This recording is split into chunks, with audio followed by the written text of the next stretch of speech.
Eh bien bonsoir à tous les amis, supporters sportifs parisiens, parisiennes, supporters, supportrices d'autres clubs, amoureux du football, bienvenue à vous. Les amis, écoutez, je suis très content de vous retrouver. Aujourd'hui, je voulais faire une petite vidéo. Après, je pense que ça va être ma dernière vidéo sur le sujet, parce que si à chaque fois qu'il y a une mauvaise semaine du côté du PSG et qu'on nous ressort toujours les mêmes trucs, je vais pas à chaque fois refaire une vidéo pour répondre, m'expliquer. Comme ça va être bien clair mon avis sur Luis Enrique, tout ça, sur les joueurs qui sont en train de se lasser, soi-disant, de Luis Enrique, etc.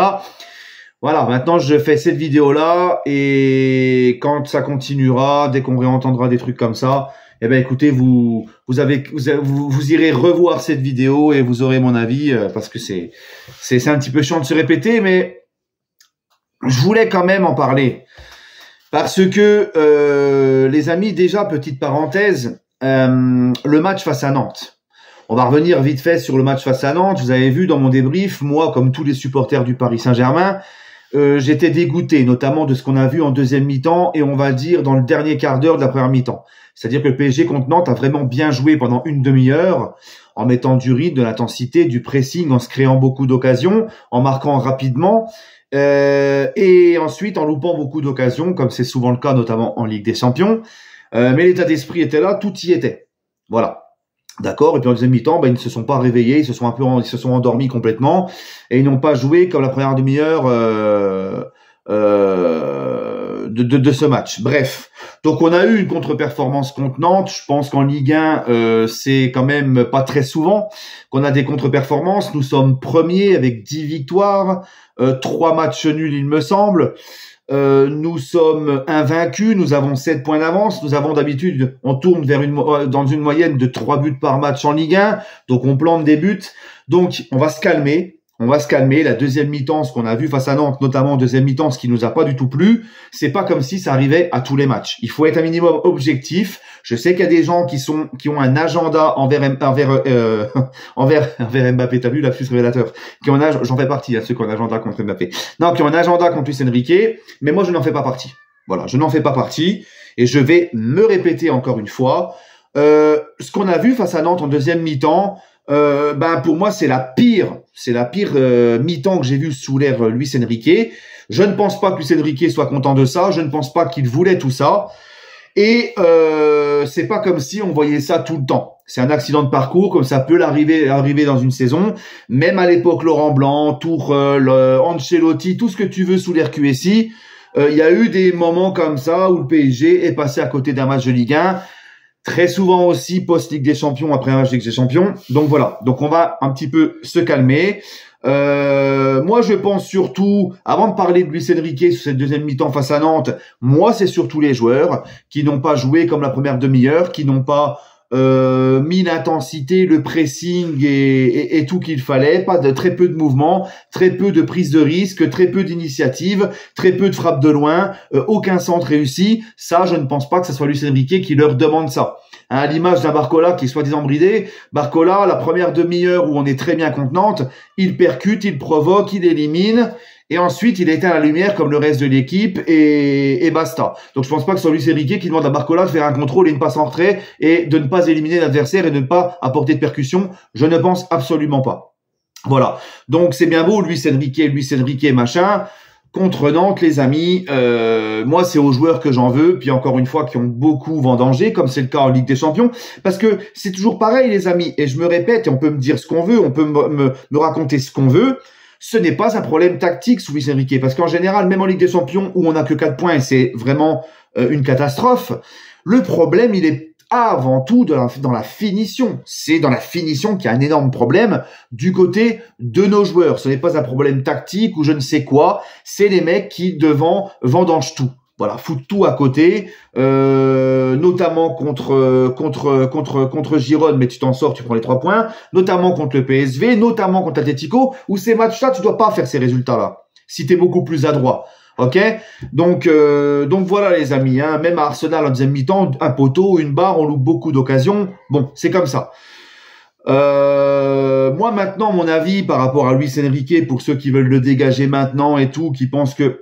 Moi les gars, c'est simple, je suis pas en train de vous dire qu'avec Luis Enrique ça va marcher, je suis pas en train de te dire que oui ça va marcher, mais si par exemple, à la fin de la saison, parce que moi j'attends la fin de la saison pour faire le bilan, c'est la moindre des choses. Hein. Là, ça parle déjà que à la mi-saison, on pourrait se renforcer. Donc on verra. Hein, on verra les réajustements qu'il y aura. Là, il reste 3 matchs de Ligue des Champions. Je crois que jusqu'à preuve du contraire, tu peux encore largement finir barragiste.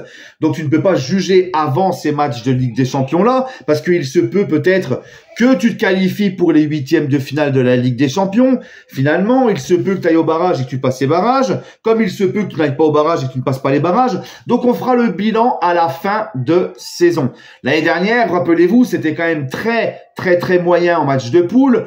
Nous étions au bord de même pas sortir des poules. Il a fallu un miracle, ça s'est tenu à rien. Et derrière, ça nous a pas empêché, alors qu'on nous promettait d'être éliminés contre la Real Sociedad qui jouait un merveilleux football, et encore pire contre le Barça en quart, on nous promettait l'élimination. On a quand même été faire demi. Donc on va se calmer, les amis, on va se calmer et on fera le bilan à la fin de la saison. Là, encore une fois, je le dis, je le répète, on a un coach qui est venu avec ses idées au PSG. Le club a changé de fusil d'épaule, c'est-à-dire, et positivement, c'est-à-dire que maintenant, ce n'est plus la République des joueurs, ce n'est plus les dirigeants qui vont dicter quoi que ce soit au coach. On a fait venir un coach avec ses idées, ça peut plaire comme ça ne peut ne pas plaire. Il est venu avec ses idées, on le laisse mettre en place ses idées et on fera le bilan à la fin de la saison où ça sera sa 2e saison. Donc il y aura un peu moins d'indulgence que sur la fin de la première. Ok? Mais en attendant, on doit attendre de faire le bilan. Arrêtez de, à la moindre contre-performance, vouloir sauter le coach et tout, encore une fois, révolutionner et être impatient. Ok? Maintenant, si à la fin de saison en Ligue des Champions, le bilan est très faible, très mitigé, que tu ne sors pas des barrages, ou tu ne vas pas en barrage, ou tu te fais éliminer en 8e, enfin bref, que même en Ligue 1, ça devient de plus en plus compliqué, on se tape des purges comme face à Nantes de plus en plus, tout ça. Là, je te dirais, ok, là par contre, Luis Enrique, au bout d'un moment, va falloir, voilà. Mais attention les gars, encore une fois, le match face à Nantes, la 2e mi-temps, c'est pas comme si on vivait ça à chaque fois en match de championnat. D'habitude, on se régale, on se balade, donc on va rester tranquille.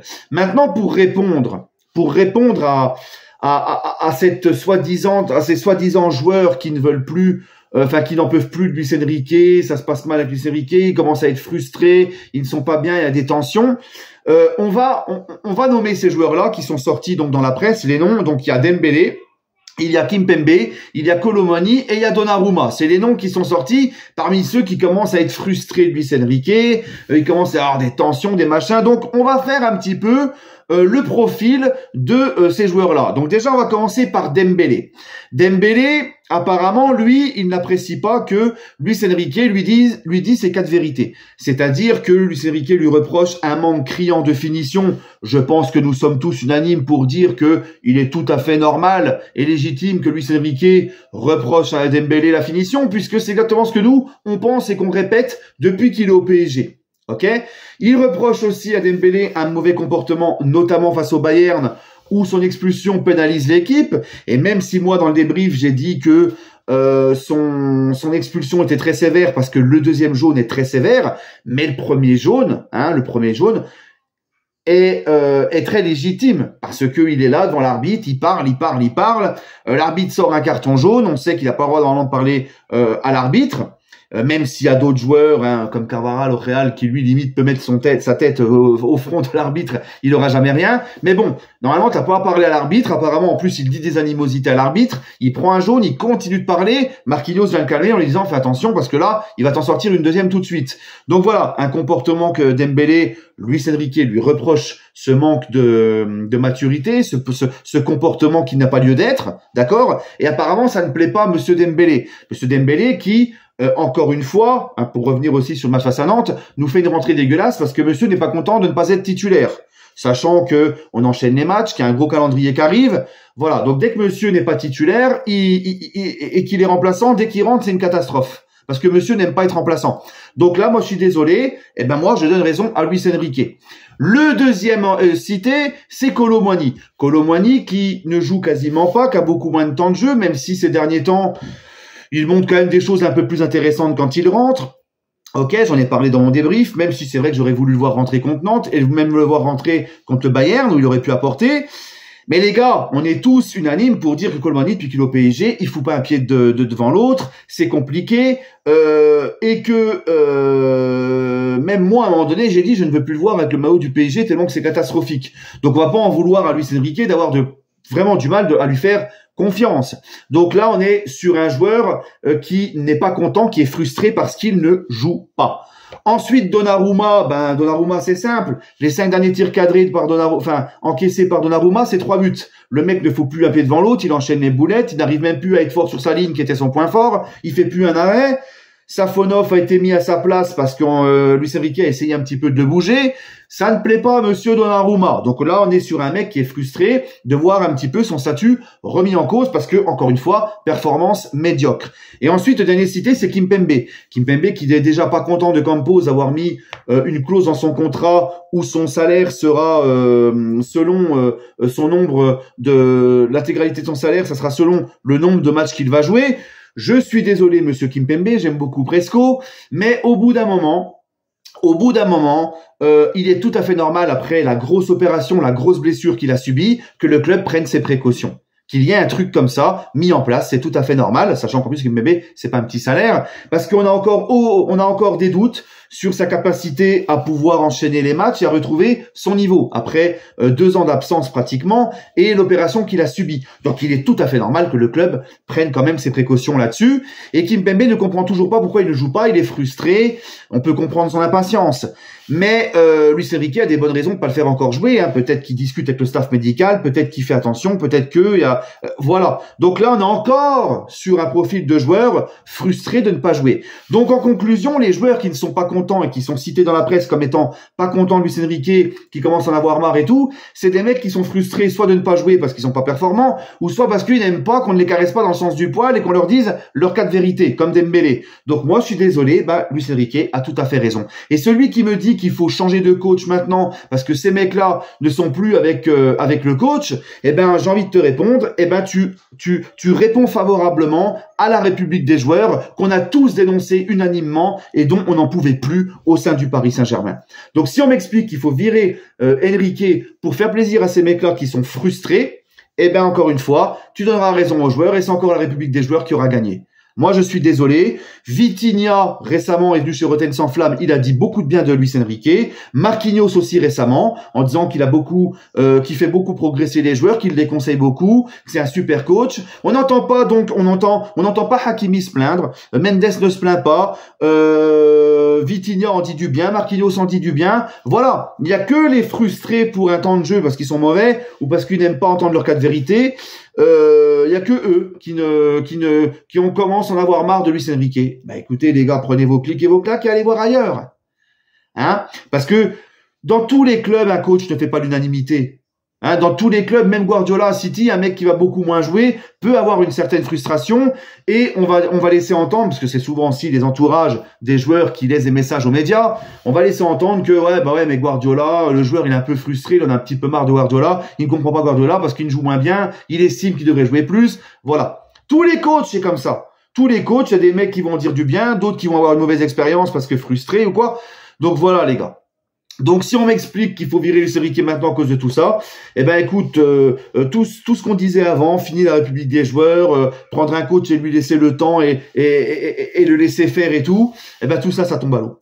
Donc moi, je fais cette vidéo-là parce que moi, je n'irai pas dans le sens de la majorité des supporters du PSG qui sont avec un agenda envers Luis Enrique. Moi, je demande encore du temps. Voilà, je ferai le bilan à la fin de la saison. Et ne vous inquiétez pas parce que moi, je suis pas quelqu'un qui couvre les gens.